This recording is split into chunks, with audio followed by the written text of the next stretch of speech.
be a lot more, but subsequently, I'm sure others will join us. It's a pleasure to be with you today. My name is Racheal Salehu. I'm the CEO founder of Arc Homes Real Estate Company.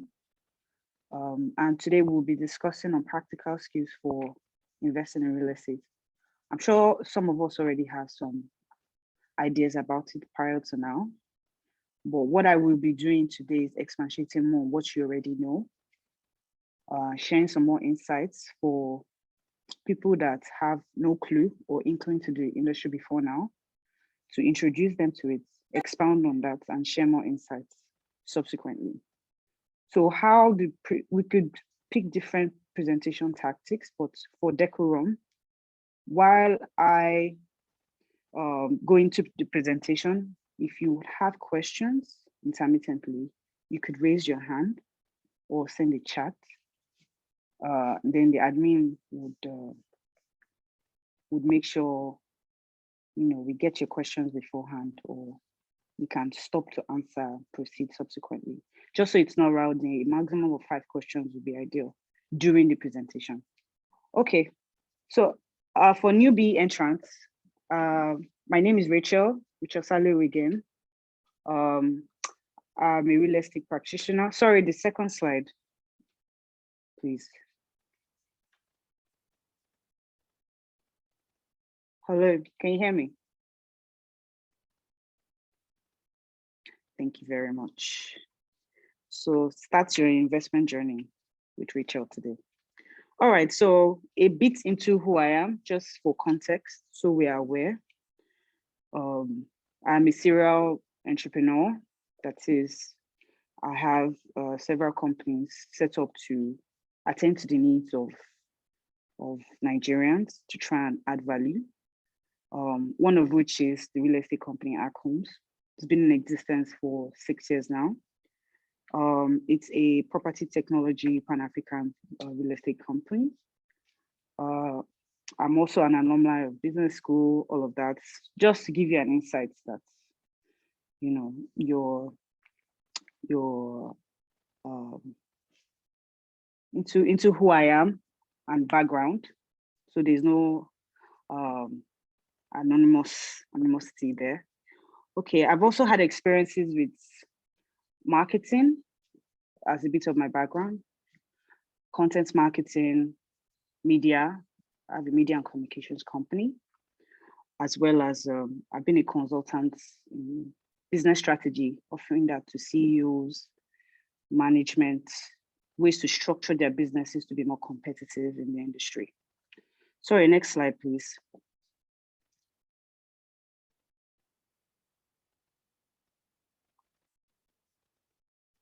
Thank you. So aside that preview, major strengths that you would also see a part of today is helping some of our clients in the past. We sold billions and billions of houses of real estate in the past times. So one of our strengths is also making our clients understand investment opportunities that they can be a part of. Our job is to look at the markets and define where the terrain is going and decipher that and tell our clients on ways to implement. So in a way, we are portfolio managers as well for some of our clients in the upper tier.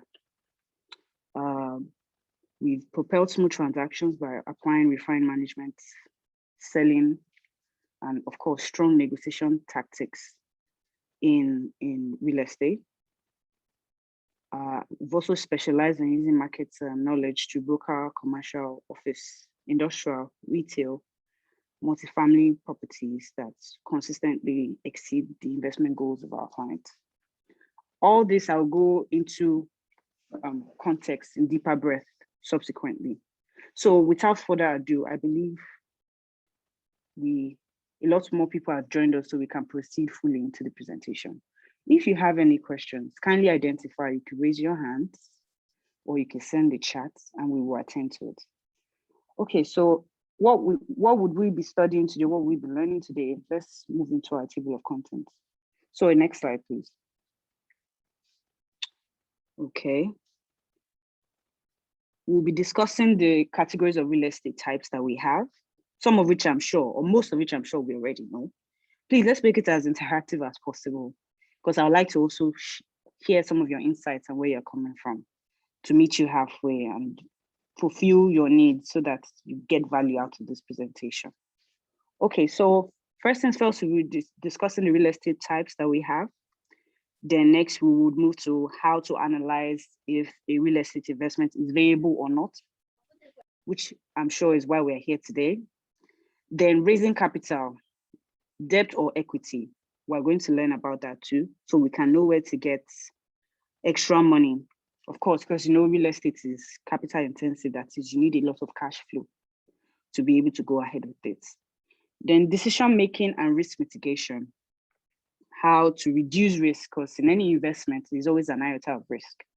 The popular saying goes, the higher the risks, the higher the returns. That's also suitable here. Then we'll do a recap into what we have learned today. And of course, you can share questions, your opinions, and subsequently, I will do my best to answer whatever knowing questions you've had before now or during the presentation. All right, so please, the next slide.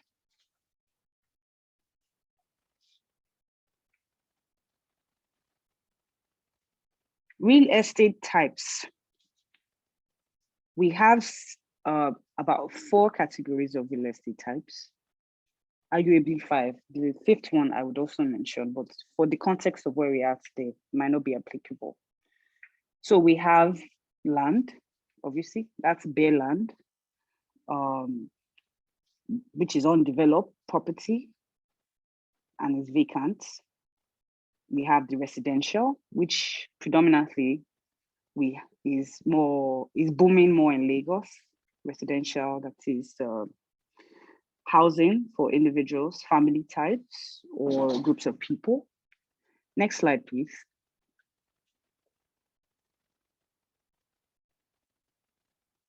Then we have the commercial property, that is co-shared spaces,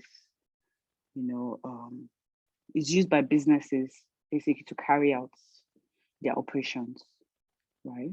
So typical case in point could be the entire Marina district mostly is like a type A commercial zone where you can find most offices, B2B business districts, B2C some of the time. Then further down into the Lekki areas, on the mainland, you also have Ikeja. Those spaces have more of commercial properties. Then you have the industrial, which could be warehousing. You need a large, vast expanse of space to be able to carry that out. So places like Apapa or places further on the mainland, you find much spaces that are used for that.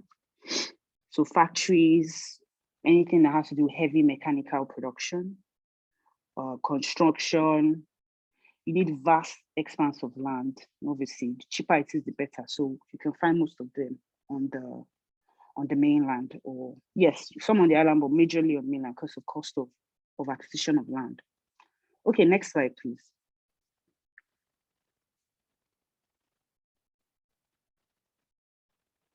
So let's dive straight in. How do you analyze if a real estate investment is viable or not? So for a beginner person in real estate, I've mentioned 4 options, which is the land, residential, industrial, and the commercial. You want to go into real estate, depending on your capital inflow, how much reserve you have. Basically, we're going to discuss how you can tell if whichever sector you're going into is viable, if it's the right sector for you at the time or not. So the first thing to do is to choose the right investment vehicle. And I gave an example here that if you are looking into a rental investment, you might want to look into condos and terraces. Why?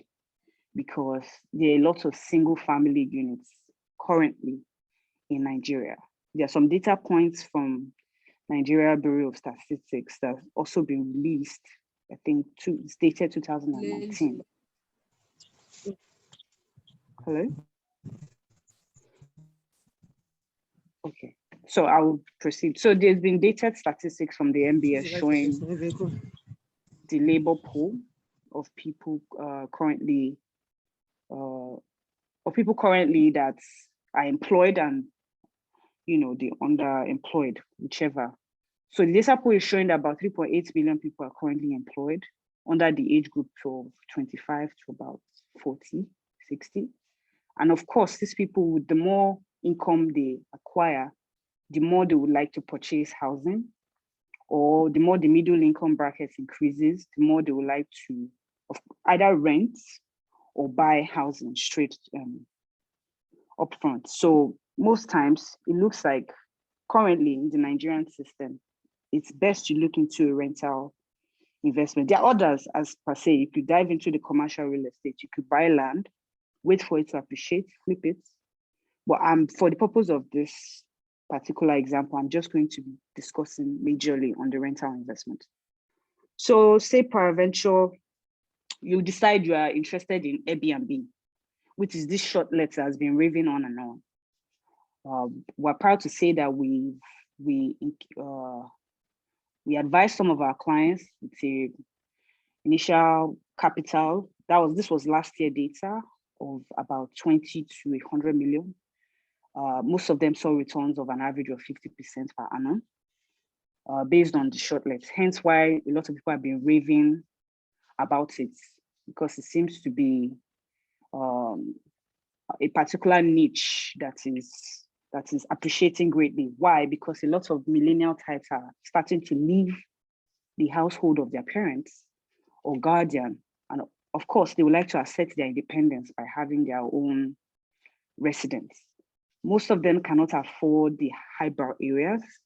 An average rental yield in Lekki is going from 2.5 million per annum to about 10 million, of which a millennial earning 250K a month can't afford to rent these houses, because they will furnish, and of course other amenities are incurred in terms of professional fees. So we saw a spike, back to the initial discourse. We saw a spike in the rates at which demand was coming in for Airbnb, shared apartments, which is what my company, we created a product to fit that target market group, and short lets. So in case you wanted to look into that, say rental, I'm highlighting this as an example. You decide to look into short term, which is Airbnb, or long term, which could be per annum. Rental properties, you could choose this will just help you guide you choose the investment accordingly, properly. So next slide, please.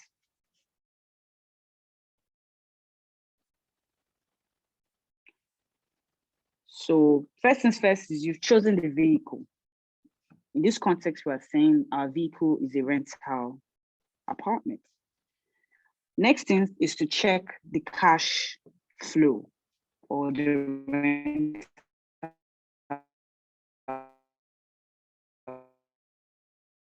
income, which partially. So every investment has to have a return on investment. What is your net operating income of having that investment? That is expenses and all that. And then what is the amount you'll be making off the rental property on a monthly or an annual basis? So you have to calculate the cash flow and take into consideration your expenses to be able to determine if it's profitable or not. And that includes your taxes, mortgage payments, and occupancy rate. So I like examples so that there's clarity, so it doesn't look like we're up in the air. We've decided on Airbnb, right? The next thing to do would be to see, are we renting to use as Airbnb, or are we buying the property to use? And these are two different cash flows. If you are renting for as low as 3 million, you can secure a house minus furnishing, of course. You tabulate your furnishing, say another extra 2 million, thereabouts. This is in Naira, please, not in dollars. So you gather, you furnish the household, 2 million, that's an average of 5 million. If you're paying taxes, VATs, which you can also bounce back to the customer, so I will not add that. There's no mortgage because it's rent, but any other hidden costs, which could be power supply, um, labor costs, paying the maid or the security guard, to make sure there are management constrictions so it's easy for you to manage. Let's round everything up to 6 million, 6.5. You now have to take out your expenses, amortize that by 12 months, that is, divide that by the annual 12 months of that rental yield to get your minute cost per day. Once you are able to get that, so 6 million by 365 days per venture, for example. But we know we cannot get 365 days of booking because there'll be days when there are down times and when there are high times. So it's safe to say 200 days minimum, right? So you divide that by 200 days to be able to get your unit cost per day. Once you get your unit cost per day, you can now look at the market rates. I'm going further in, but which is occupancy rate. I'm discussing occupancy rates right now. So by the time you divide it to get your unit cost per day, you can look at the market rates and say, what are my competitors charging around this district? Okay, they are charging for this same 3-bedroom that I have furnished and everything for 6 million or 6.5. They are charging an average of 50K to 55,000 per day. Okay, to remain competitive, I will stay at 45 because I'm still not at my cost price. I'm above my cost price. And this is comfortable for me. Therefore, you've created an investment vehicle for yourself that can become profitable. Please also take cognition that your marketing fees will also be a part of your expenses and your costs. So I have glazed over occupancy rates, which responds to vacancy rates. And this is the value that measures the amount of time the rental property is expected to be occupied by tenants throughout a set duration. Most times it's a year, but you can bring it down, like I said, to the finished unit cost. It could be daily, it could be monthly. And it helps you as a real estate investment be more accurate to determine how much rental income you'll be making from your rental investment vehicle. So, another scenario we've had is investors, before onboarding us, that is, created investment vehicles. So you rented at 10 million in a community where the average spend for Airbnb or shortlet is about 50 to 55K a day. If your rent alone is 10 million without furnishing, closing fees and other hidden costs and charges, already your listing is very expensive. So what will happen is nobody is going to come to your Airbnb. And the more time spent on the market, the more you lose money. Because in the end, that investment vehicle has to make money. And if you look at the alternative investment yield, which would have been to put in a bond or cryptocurrency, as everybody's raving about now, or stocks, or it can, at least you see a 10%. But if you're already spending that high, which in essence, what I'm trying to say is watching your expenses and your costs is very significant when it comes to rental investments. It's extremely important. A lot of people have lost money that way. So we came in and had to restructure the entire thing and make it more of a retainership. It's not only what's the word I'm looking for? It's not only rental investments you can use the facility for. So when we saw that the cost of rent was already high, we changed our strategy and targeted more of commercial office spaces, segregated the entire unit, and we're able to use each of them independently. A per annum, we changed the model from a short-let to a per annum basis to be able to recoup some of the costs back so that entire investment was not lost for that particular investor. But that's a typical case in point of how investments can go wrong if you don't monitor your costs and expense rates. Please, next slide. At this juncture, please, if you have a question, because we're moving rapidly, because I'm trying to make sure I respect everybody's time, kindly just signify by raising your hands or sending a chat. All right, so calculating your expenses, which I have discussed already in preview. I'm trying to wrap this up so that there will be more time for questions, because I'm sure that's where the bone of contention is. A lot of us will have questions we want to ask. I want to be here to be able to answer these questions as much as possible. So you take your expense into consideration, especially when trying to calculate the returns and cash flow of a rental property, which some of it I have already mentioned. But in starting up, please take cognizance that we're still using rental properties as our case study. It could be commercial properties. It could also be industrial properties. Each of these would differ in a bit, but they all still obey this context or these laws, that is watching your costs and calculating your expenses. So inspection costs. Some people charge for inspection.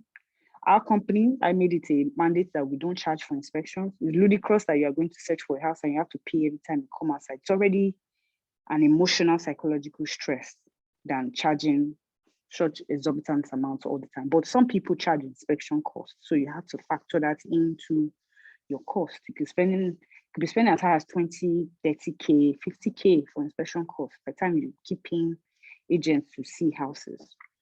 Repair costs. Is the house, are there leakages in the plumbing? Is there wear and tear on the facility? I remember once we incurred an investment vehicle that became almost a burden because the management or the agents in charge failed to check for any of these hidden repairs. So the entire roof came down. We had to do POP again. The plumbing was leaking through the walls. We had to break the walls, change the piping. It was a major disaster. That's costs. And then when we were invariably done, we've added so much equity to the landlord's house, and then our listing price came up and wasn't as competitive as we would have wanted it to be. So I'm just giving an example of how repair costs it can be worse than that, but you need to watch out for that too as well when you are checking out properties to use for investment. Furniture and appliances, sorry. Please do not go overboard. It depends on your strategy. If you intend to differentiate competitively via value, then yes, you can go all out on your furnishing, but take cognizance that it also makes your listing expensive. But if you intend to be price efficient on the market, then you need to drop your cost as much as possible and still remain as attractive as possible. There's a fine line there, which we've already mastered at our homes, and we'll be able to guide and advise subsequently should you need help. Then closing costs. We all know closing costs, 10% agency, 10% legal, 10%, 10%. All these 10% can run up your investment costs as high as, try to see if you can negotiate to beat it down. That way you can recoup more profits on your investment vehicle. Please, next slide.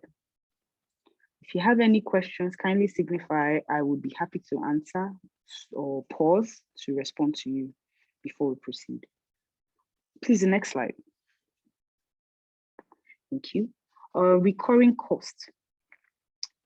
There are some costs that will be recorded monthly. So we've been using rental all through. Rental via you renting from the landlord. In cases whereby you are buying the property now to use as Airbnb or short let, obviously your capital is now higher because you are buying that same 3-bedroom you rented for 3.5 million, 3 million, 2 million. You are going to be buying it now for an average of 55 million to 70 million, which is, I'm using the market rate for Lekki down to Chevron, which are the most desirable spaces. So you're buying that for 50 to 70 million. Obviously, you would have to pay some form of insurance if you want to go the extra length against demurrages, fire, all of that. You are paying property management, companies such as ourselves. You would have to pay property management to be able to get that headache of fees so people don't call you repetitively. Maintenance fees, taxes for some cases, although recent government legal policies have stated that real estate is exempted from some of these tax laws, but prior to that, we saw some cases of such. Then homeowner association fees, you have to pay some level of fees being a homeowner in that particular condominium or apartment. Then, of course, rental income tax for some segments too as well. So when you calculate all this, you need to factor in that with your capital to be able to amortize properly by per annum basis or 5 years or 2 years, depending on what gives you comfort in terms of and how competitive it is to other investment opportunities at the time. These are recurring costs that you need to watch out for. Next slide, please.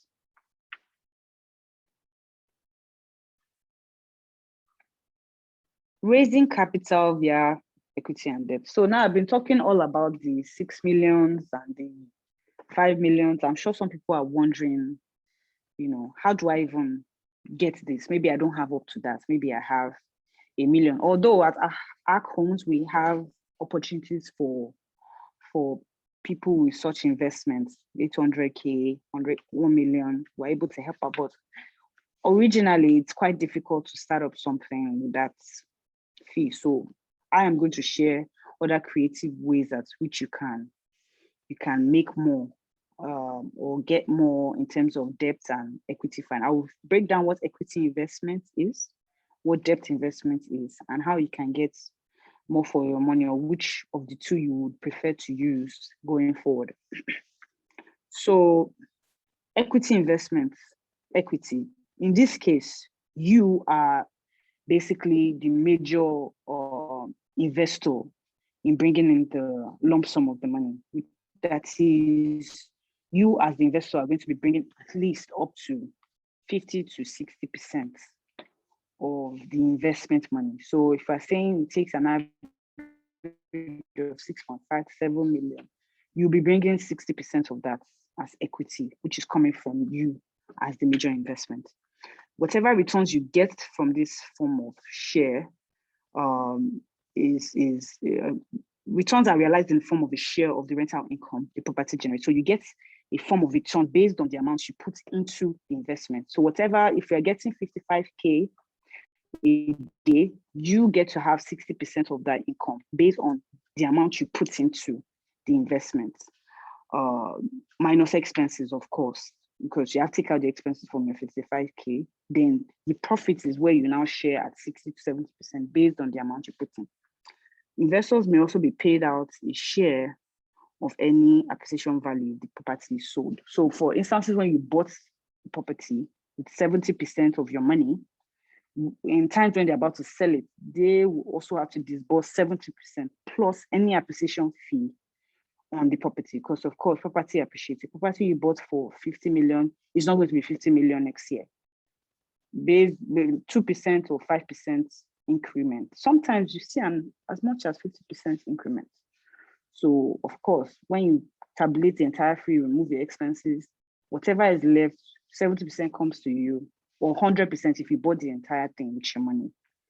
Next slide, please. Then debt. These are the two types of investments. It's either you're using equity, which is your money, or debt. Of course, we all know what debt is. Either you borrow or share with some of your friends.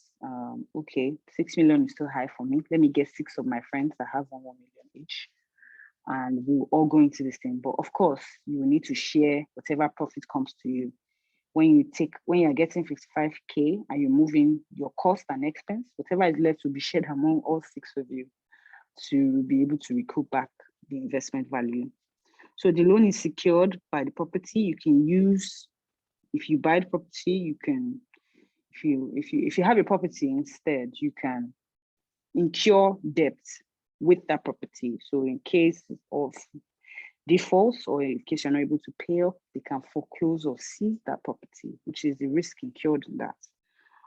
Aside from sharing your investment with multiple other persons, there's also risk of your investment vehicle being seized completely. The investor, which is you at this case, is at the bottom of the capital stack, which means you would have priority when it comes to claiming a payout from the property. So should there be any payouts, they would have to remunerate to you based on the amounts invested. Next slide, please.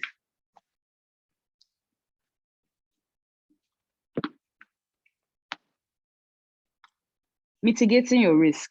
these are high figures that we've been mentioning. Sometimes these are people's life savings. So how do you mitigate to make sure your risk is minimal, not completely dispelled, but minimal to the point that is a bit convenient for you to go forward with. It's not as volatile as every other investment out there. Make sure you purchase your houses, underneath the market prices. So what does that really mean? If you are buying, in the case of buying, and I also talk about renting, if you are buying, you make sure you get a property, that is, if the current market price, let's say around Chevron, for a 3-bedroom is going at 40 million to about 65 million. If you can get a property below 40 million via negotiation or sensing a good deal, sometimes people need money, they want to travel, so they liquidate their assets. If you are opportune to find such a deal, whereby someone wants to sell a 3-bedroom apartment for below the current market price of 40 million, and you take up that deal, already you buffered yourself against any risk, because what will happen, and this is when you've done your checks, there's nothing wrong with the infrastructure, leakages, no hidden cost anywhere, it's just as it is. So what happens when you get that property for investment, you've already buffered yourself against any sort of risk. Why? Because you bought in below market value. So when you decide to go in and fix some things up in the house, maybe it now rises to 40 million. But what has happened is you've gotten a great deal. You're able to increase the assets by adding more to it. You cannot put it back on the market for a competitive price that you can determine and decipher, thereby making yourself more competitive than the current people in the market. So you get for 30 million, you fix what you want to fix in the house for another 5 million, that's 35. You can decide to sell for 37 million. And because you are so competitively priced, your house doesn't even stay longer than 2 weeks on the market. Someone buys it off you. You were able to flip and make 5 million in 2 weeks. But if you decide to stay longer and say, no, I put in much into this, I want to see 45 million, you're still competitive because you're still on the cheaper side. So you don't get to stay so long on the market. So the liquidity factor that has always been an issue in real estate, oh, I can't liquidate my asset fast enough. This has mitigated against that because you bought your asset at a high rate. You keep waiting for the right person to come and buy. And that can take a while. It can take up to 6 months if you're not careful. So most times try to buy below market prices by negotiating and of course identifying a good deal.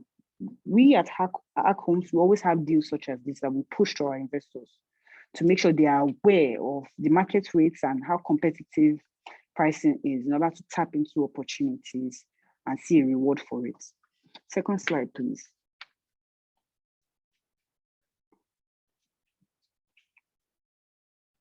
There's one more thing I forgot to mention. That was for the aspect of purchase. For renting, you can do the same thing.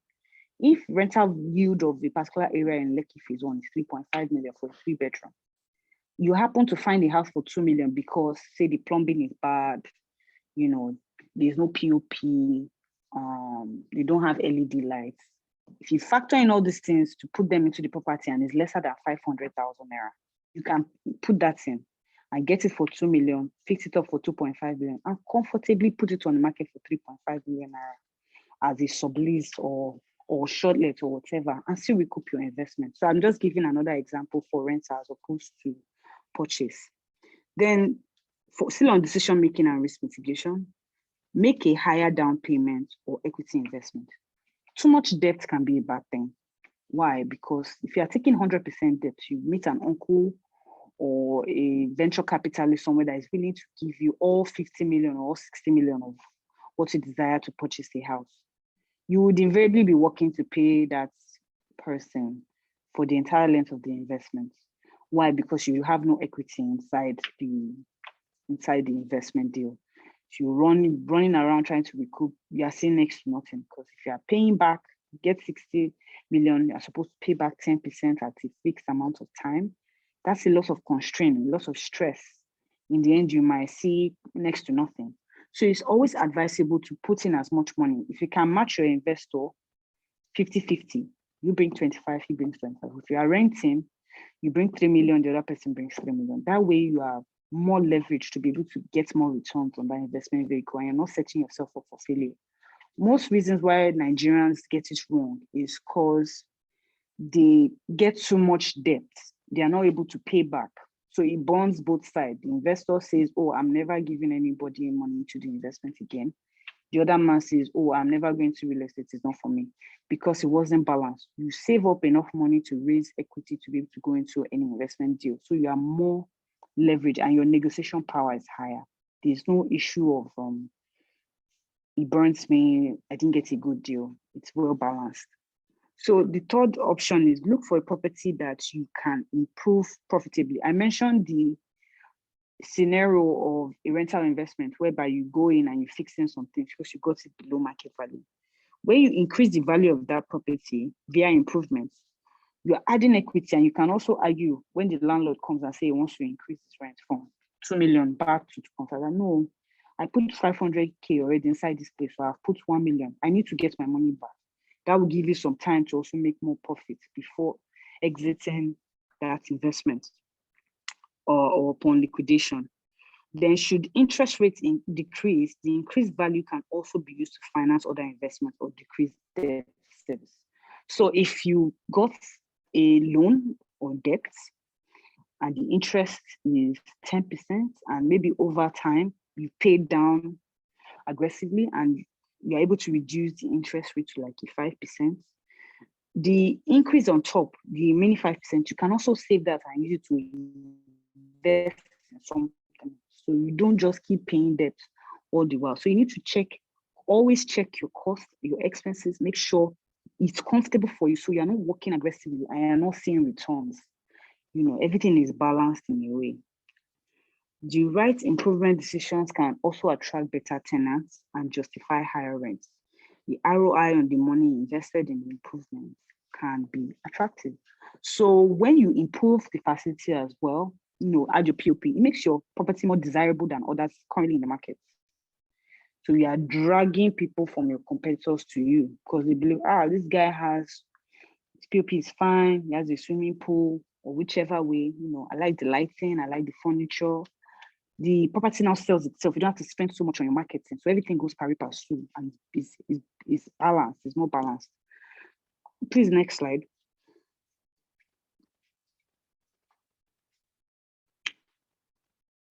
Are we together? I want to believe I haven't been speaking to myself.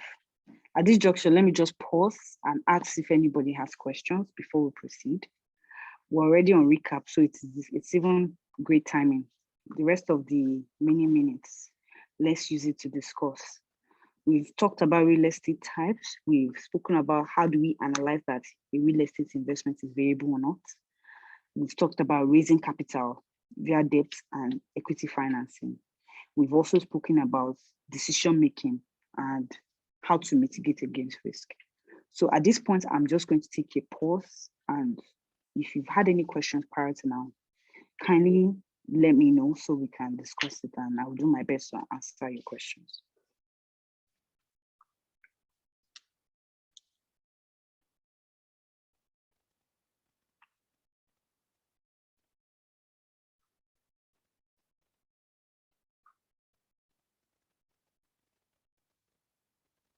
Please, let's not be shy. So get to discuss. Or if you don't understand anything I've said so far, you can also let me know so I can go back and reiterate.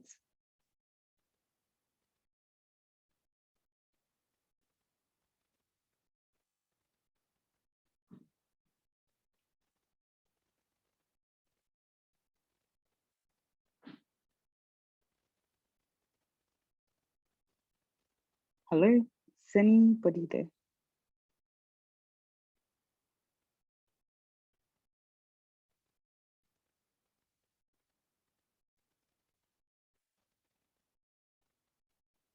Most times, if after a presentation and there's no response, it's either I've made a lot of sense or I'm not making any sense at all. So I wonder which is it, please. Can anybody help me convert? I think you have made a lot of sense. We are following. Yeah. So just fire on. We are here to learn, not to speak. So please. All right, thank you. I appreciate it. All right, so I made the presentation as short as possible to entertain, because situations like this, most people want to ask you questions. So your question is not absurd, it's not bizarre, just ask it. That's why I'm here. I made it very short to give us time to discuss, which is most of us here already. I want to believe we're looking into investing. So what are those questions you want to ask? Maybe you don't have people around you that can guide you.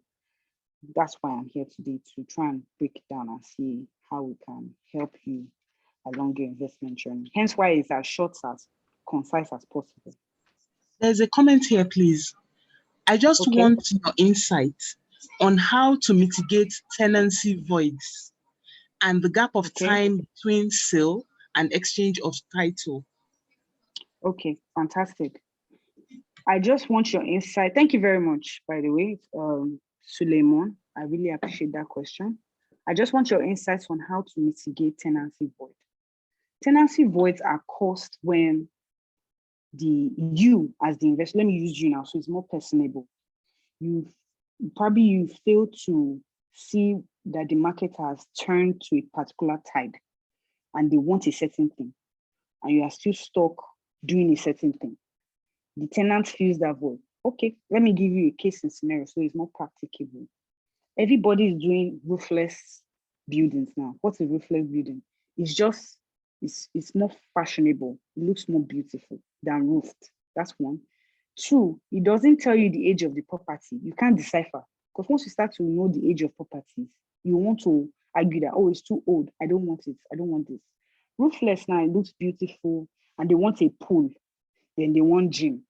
These three things to set up, it's not that big a deal. The roofless, yes, it takes a lot to set up.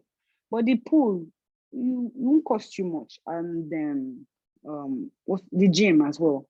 Minimum of 5 million has done all this to a comfortable degree. But your competitors are doing it, your property doesn't have this.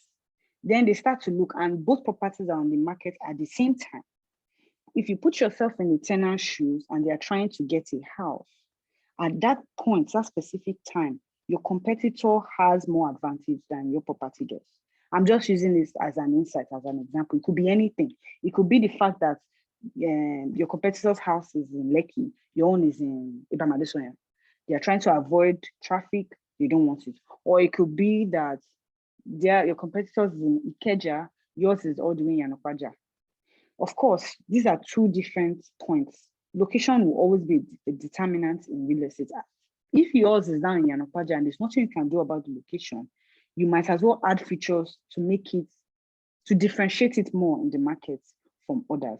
Features like maybe make an additional power supply by putting inverter, make sure the light bulbs are more modern, maybe do your own POP too as well to be more stylish. Go a step ahead to furnish the entire property so you don't have to put furnishing. These are strategies that can help you, reduce the void or the length of stay on the market. Then the gap of time between sale and exchange of title. Well, like I said, most times location does it. Houses in Lekki, houses in Ikoyi, doesn't take as much time after sale to get your title. Do your search beforehand, like have a reputable person either in Alausa or any of this district, or a good lawyer that can get it sorted out for you. Make sure the house has relevant documents, certificate of C of O, of course, occupancy, or deed of assignment is complete, it has been perfected properly. For cases of land, we all know all the issues that are pertaining to land. So you have to take your time to make sure you go through the relevant documents. It can take some time, yes, but of course, some developers have already done this beforehand. So places where you see terraces, obviously, he must have perfected at least C of O or the deed of assignment. Places where, so move into places where there are more demand, there are most likely to have done all this paperwork before then to shorten the time from sale to exchange of title. So I hope I was able to answer that to a degree and shed more insights. If you have any further questions, kindly let me know.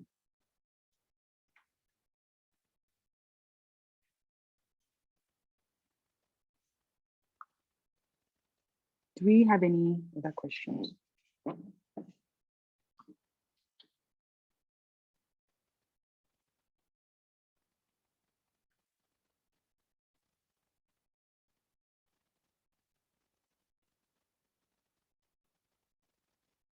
Sorry, I have a question. Can we ask the question? Yes, please. Orally. Yeah, thank you very much. My question is this: what if you have some properties you want to sell? What are the most practical outlets through which you can market them? Okay. Yeah. Okay, What are the thank you. best? Sorry, Yeah. what's the name, please? Okay, my name is Abdurrahman Leki. Okay, Abdulrahman, right? Abdurrahman, yes, Leki. Abdulrahman. Okay, thank you very much for your Abdurrahman. question. Okay. So what are the best places to market your property? This is a very dicey question because there are several channels. For first and foremost, you are the prime marketer of that property. You are the first channel of that property. Why do I say that? Your network will be able to be vast enough to entertain the sale of that property. So let's give me an example of where your property is situated and the price point. So I can give you. For instance, I have an uncompleted school building in Ekpe. Okay. RCO4 on a block on 4 plots of land, 2 plots. Okay. The building sits on 2 plots. There are 2 vacant The other plots. 2 are vacant. Okay. The other 2 are vacant. Yeah, it is just off the main road. The road is tarred. Street lights. Land has CFO and all of that. And it's been sitting for quite a while. I've not been able to flip it. Fantastic. Thank you very much. So let me guess that when you acquired this property, there was a downtime for buildings. This is just, it doesn't have to be true. I'm just putting an observation that perhaps there was a downtime at the rate at which people purchase housing around that zone from Ibamadesoya down to Ibejuleki. This is from 5 years ago. If you want to advertise this property now, there are lots more attributes and features, like you just mentioned. It's tarred, proximity to road, it's sitting on 4 plots. That's 600 plots by 4. That's an average of almost 3,000 square meters. They recently just did the roundabout at Ibamadesoya, which makes it more desirable. So I'm giving you the things to also use to market. These are your marketing features. Why buy a school? Okay, you can buy that property, demolish, and choose to do a fuel station there. Because there was a time we had a lot of demand for fuel and gas stations around that place. Why? Because there are a lot of middle income earners that live around that area, and there's no person servicing the market. From Ibadan downwards, there's no Chicken Republic, there's no bank, there is no nothing. So these are features you can use to promote the property. By way of, let's talk about the desirable aspect of the property, because this will be the vehicle, this will be the features you now use to market in other mediums. You need to first get the desirable properties right. So when you are conversing with someone, right, you're able to explain why they should invest in that. Then we'll discuss price. Are you competitively priced? You know, what is your price range at? What is the market saying? Other people around that area? Is there development going on around it? Because that can also be a deterrent. People say, bush that's there. I can't go that far. Then you need to explain to your investor why even buying now, why this bush, it is still a formidable investment to have in the nearest future. You can say, okay, with the rate at which they are doing development around Ibamadesoya, Lekki Free Trade Zone, you foresee, and this is correct data, that in the next 5 years, the influx of people that will be living there, most people that cannot afford Lekki 3.5, move over down there. These people are going to have children. They are going to settle in. If there are no schools around that neighboring site, because I know just two, all the way down to Ibeju, on the road there, then yours is competitively placed. How many people can really afford to get to school? It's a niche market, and would they want to get to school? So the way I see it, you have two markets. You have people that would want to get to school, maybe relocating from the mainland to the island. They see opportunities here, they want to invest. That's number one target market. Number two, somebody that has not set up a school before, is just about to start and believes that he cannot afford one in Lekki, why not just start from there and build a repertoire all the way? Or he gets 4 plots, which is not bad. You can do like a boarding school if you want to, whichever business strategy works. You want to be closer to his market. That's person number two. Then audience number three is someone that is not even interested in school. He just needs that 4 plots, proximity to a perfect. He will set up a supermarket, or he will do a bank, or he's going to start a fuel station, like I mentioned, a gas station, or you know what, a boutique or a mall or a commercial space. These are your 3 audience. Okay, now that you have them, what are their ages? Someone that can afford to buy that, let's say per plot, you're selling, proximity to less like 6 million. I'm just doing an average. 6 million, that's by 4, that's 28. So let's say 30 million. Who can afford 30 million right now between these 3 audiences to be able to go along with this investment vehicle?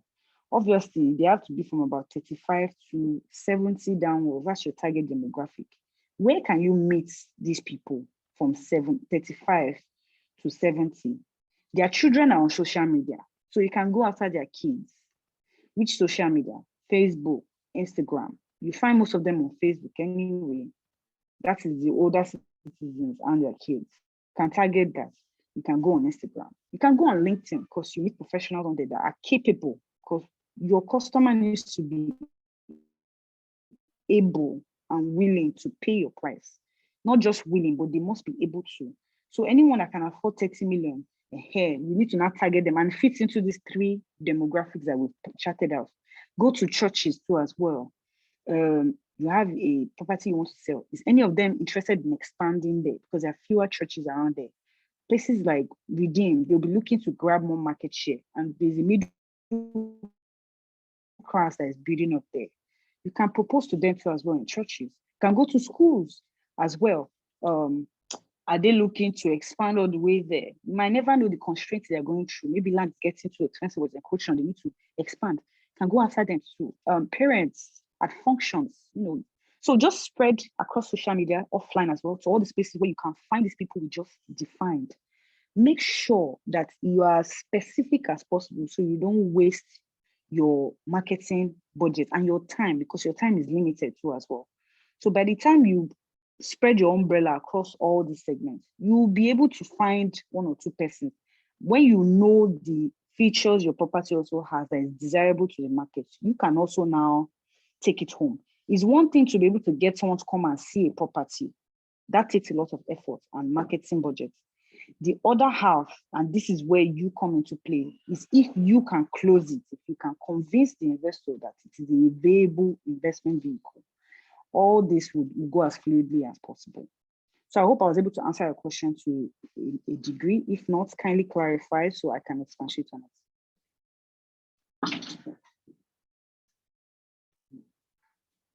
Thank you very much. I'm fine. Is there any more questions that we have? I think we can entertain 2 more. Yes, Ramat.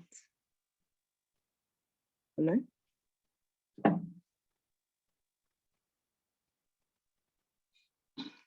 Okay, I think we lost her there.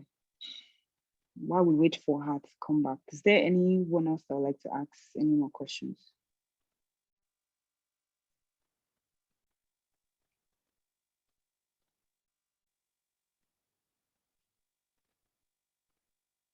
Hello?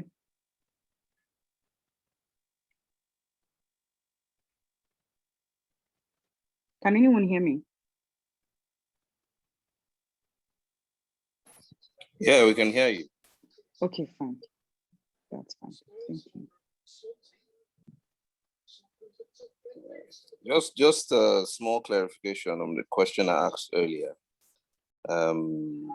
So the voids I was looking at was, I do a lot of property management, so in and out with tenants. The next question I was going to ask has to do with how, legal issues with regards to tenant eviction comes into play when you're managing. Okay. So the voice I'm talking about is from tenant A to tenant B. And the long leg, give an example. There's a property I manage somewhere in Maryland, and to get the guy that was there before took about 10 months of going to court and coming back, making sure everything is done right. Because we found out that the guy was a very funny fellow. And we needed to tow the legal route so that there's no surprise. But I found out that the law somehow is more favorable towards... It was the tenants, yes. We all find that bitterly. We find that. The guy didn't show up in court for one day. And all the lawyers kept saying was, as long as he doesn't show up and the proceedings end, that's fine. So we got up to the point where the bailiffs had to come take his things out and, take it to the courts. And within that period, we lost revenue for about 10 months or thereabouts. And, to get another tenant into their places will also take some, because he left on the terrible note. So we had to fix some things. And that was, out of pocket things that we could, even when we get a new tenant, yes, we will recoup, but it's not as much as getting a fresh tenant from a very sensible tenant. So I find that this affects how, especially those who play in the rental area, in and out of tenants, because the more you get more new tenants, fix up the place more, you can charge more. But to get one person out and get another person out, that period is what I'm talking about. The downtime. Okay, thank you so much, Lemon. That downtime. I appreciate that. We've all had bitter experiences such as this, such as what Suleiman just discussed about. You getting it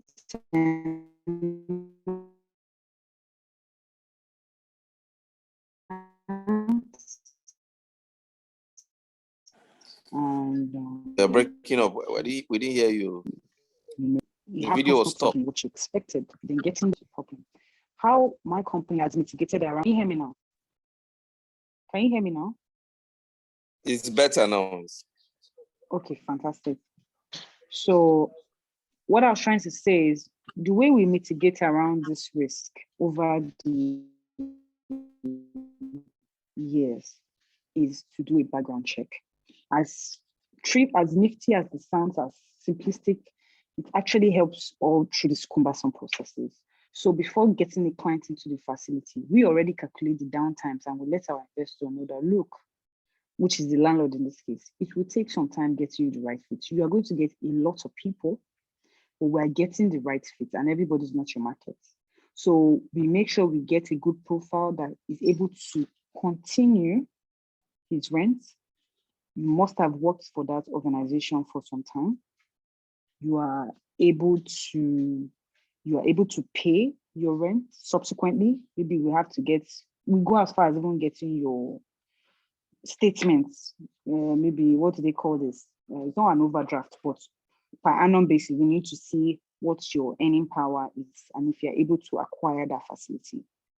Then we'll go as far as talking to some of your superiors if you have a long-standing relationship with the organization and if it's going to continue. Then we also look at your spouse's revenue. Is she able to cover up for those downtimes, maybe in case you lose your job or an act of God? It might look extreme, but it's still an investment in the end, and we need to make sure that the vehicle is consistent and sustainable. Otherwise, the landlord will have to sell if it's not being profitable for him. So we make sure we check that your spouse also has a good means of income to be able to sustain that facility. Then we check how many people will be residing in the facility. A family of 4 is fine for a 3-bedroom. A family of 10 is not fine for a 3-bedroom. Why? Because the resource is minimal, so there'll be wear and tear on the facility. So by the time you look at this with a bird's eye view, taking out sentiment, because that's also very important. We Nigerians are very sentimental. We put our emotions into things. But we also need to be first and foremost property managers, which is not an easy thing, to be honest. But when you take out all this and you put in all these mediums, you find that you get a consistent tenant in your facilities. And then for cases where you still do not trust that they are able to sustain over the years, you have a waiting list. It's possible. You keep marketing that property till infinity, just as far as under your prerogative to market. So you have a waiting list. Okay. And you let them know that it's currently habitable, but just in case it's under your portfolio, in case you're looking to move this and this. You're doing your checks annually to make sure the facilities are being run properly. So there's no enter a place and place that you list out and you see that it's looking like a barrack.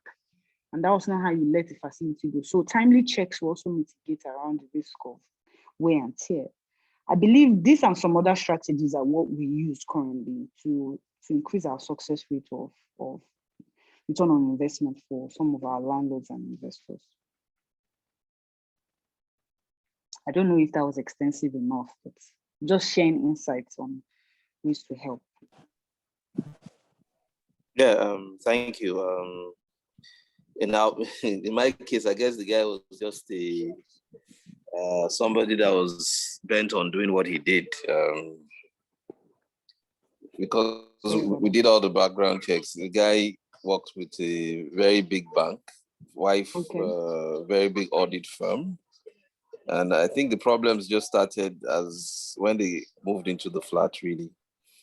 So all the mitigations that we had done put him at a very high standing to rent and be good on payments.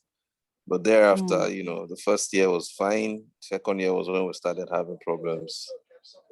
So I guess you'd have one or two of those anomalies. Yeah, because so issues of abuse came in, drug abuse, spousal abuse. Wow. They got messy. He beat the wife one day so much that they had to, save her from him. Wow. But all of this didn't show up because what you'd see is, yes, good income. Paper, yes. Works in a very one of the very big banks, and was the financial analyst. Boy looks okay. Background checks, his parents were very big professors in universities, and so everything checked out. But I guess those are my own worries for somebody that is playing in that rental income space. And those critical background checks become something very, very important.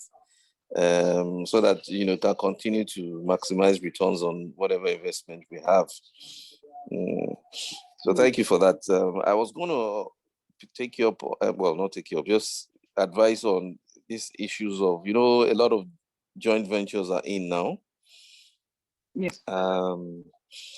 So to structure finance within that space is also a challenge, especially for people who may be startups in that axis. So there's no way you can show what you've done before and all of that. I just wanted your advice on somebody starting out with joint venture where, right now we're looking at something that is a 50-50 thing, no premium. But to go to financiers or people that could give you the money to do the development, there's no track record to show really of what you've done before, and this is also will affect. A lot of people want off-takers and things like that, and so the startup is really brutal. So I just wanted your advice. Well, thank you for that. And I should be rounding up after this question, sadly. But if you have any subsequent questions, please feel free to reach out to the host. Then you can get my contact directly and we can talk after the presentation. Okay, but to answer your question, Suleiman, how to start? Yes, Nigeria is brutal. You're very correct. But what we did was we leveraged on pre-existing people that have a portfolio already. So we make sure we hire those people onto the team to give leverage. That was one. So we could lay emphasis on their previous works. So you're getting contractors that have done this before. The project manager, obviously, someone that has a portfolio to boast about. You, the developer, just happen to be the only newbie in the entire group. That gives your management some sort of force to be reckoned with your financiers. Or okay, let's leverage on the units as one, as opposed to independent. They look like they know what they're doing. Then secondly, try out crowdfunding. You might not necessarily have to go to like a venture capitalist or mortgage facilities or all of that. Your peer-to-peer too can also help. Reaching out to people that might have, you just need to break ground. So you reach out to people that you know, angel investors that trust and believe in you.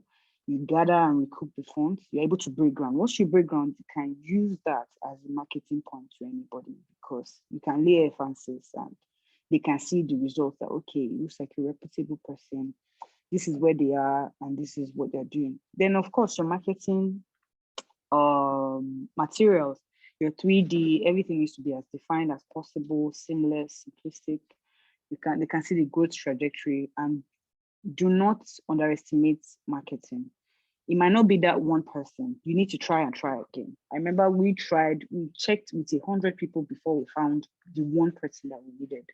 So spread your net even wider, and you just might get, I won't say lucky, but you would find the right person that will suit your needs.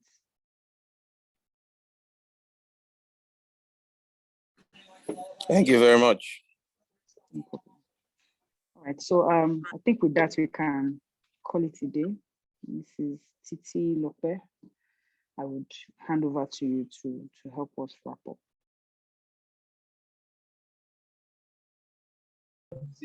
Thank you very much, Madam, for your time and for walking us through the various items. The real estate types, you said there are 4 of them. The land, residential, commercial, and industrial. And then we've also looked at how to analyze viability of real estate investments and developments. You also taught us how to raise capital through debt and equity financing. And then we've looked at a few points under decision-making and risk mitigation. Would like to request that if anyone has any further questions, kindly send an email to info@nbs.ng. I typed it in the comment section, and I'm sure Madam Racheal will be willing and happy to answer the questions. I will send her answers back to you. Thank you very much, Madam, for your time and for sharing of your wealth of experience.